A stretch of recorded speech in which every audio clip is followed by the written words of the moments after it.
New York, and on the new Hot 97 app. Ebro in the morning on Hot 97. Joe Biden has put out an official statement directly concerning the allegations of, what's the woman's name that alleged Tara Reade, right? My man accelerated past first base.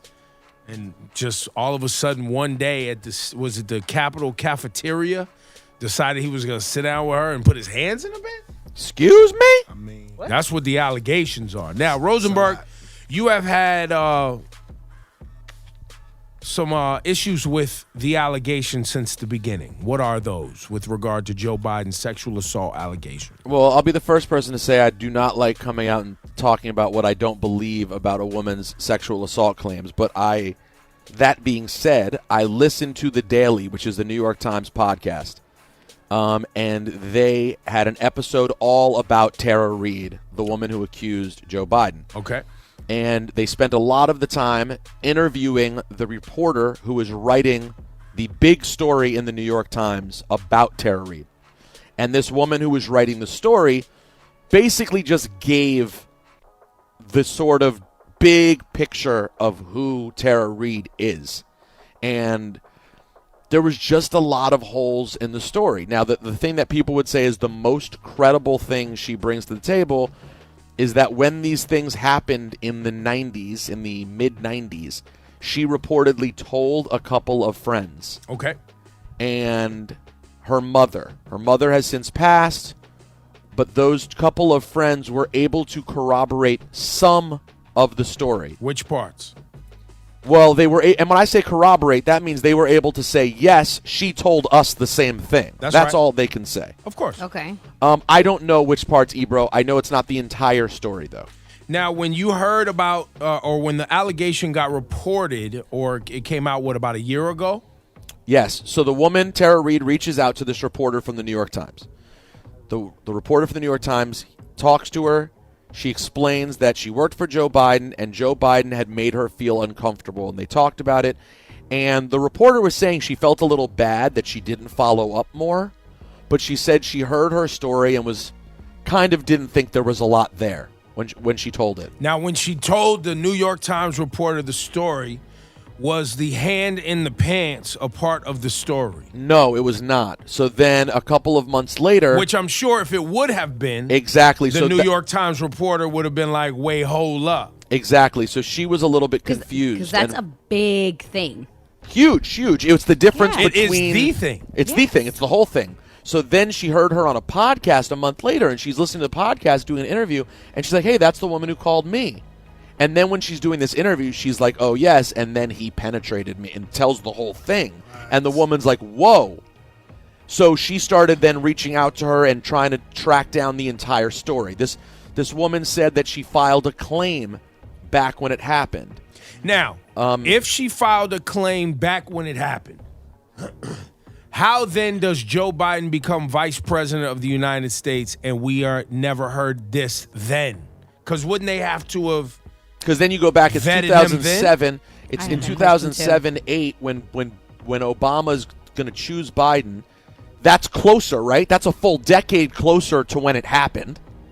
And if there was a report? If there was a report. And that's why Joe Biden said today that he wants the government to look into this and try to find this report because he says it doesn't exist. And also they said, the reporter from the New York Times said, she called many people in Biden's office, her fellow interns, the supervisor of the interns, all the people she could find. No one in the office had any recollection of anything like that ever being said or reported at the time. So, it's up to you to decide what you think, but he came out and really harshly denied it today, which a lot of people have been saying he had to do. He couldn't just let this thing go while the Sean Kings of the world and many others were out here really trying to make everyone look at this. He responded, Look, I think he's handling it right. Sorry, Laura, go ahead. No, I think it's a good thing. I think him asking for that investigation is a good thing. If he indeed says that he's innocent and he's calling for this investigation, I think it should definitely go through.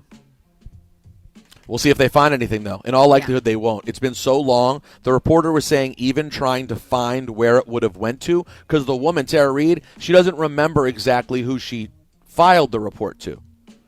So now you're trying to like go through different databases to try to find where this thing would be if it happened. And then there's other things that they added at the way end of the story. So after this 30-minute podcast... Listen. Do the due diligence. Rosenberg, sorry to cut you off. No, please. Do the due diligence. Look for this one instance. I think it's the right thing to do. And while you're doing it, can you also look at the 19 the current president has?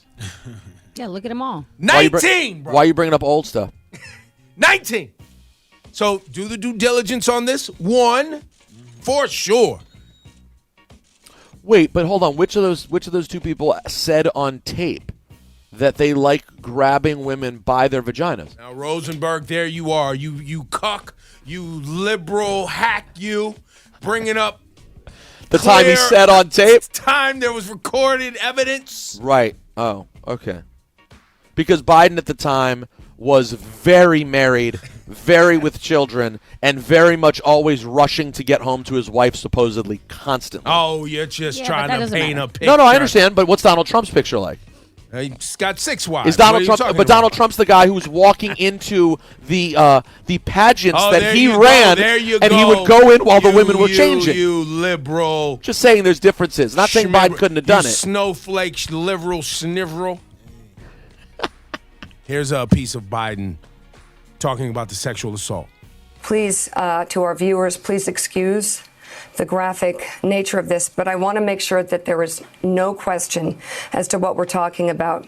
She says in 1993, Mr. Vice President, that you pinned her against the wall and reached under her clothing and penetrated her with your fingers.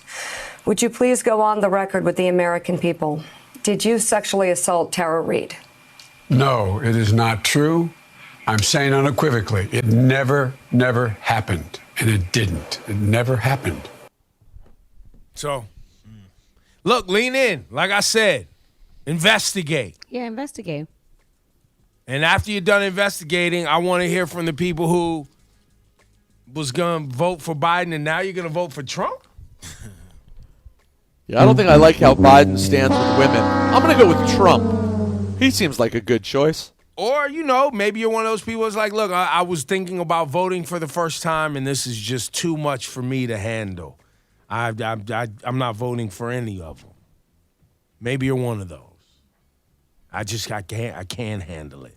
And I just want to caution you that you'll be, if you ever try to vote in the United States for anyone, you're going to be dealing with some sort of something at every turn. You know why? Because these people are human beings and they make mistakes and they do things and everybody's got a past. Some pasts are worse than others, Ebro. That's true. But everybody's got a past. Right now, you're comparing, if you're a voter, you're thinking, I have a guy with a sexual assault allegation, and I have a guy with 19.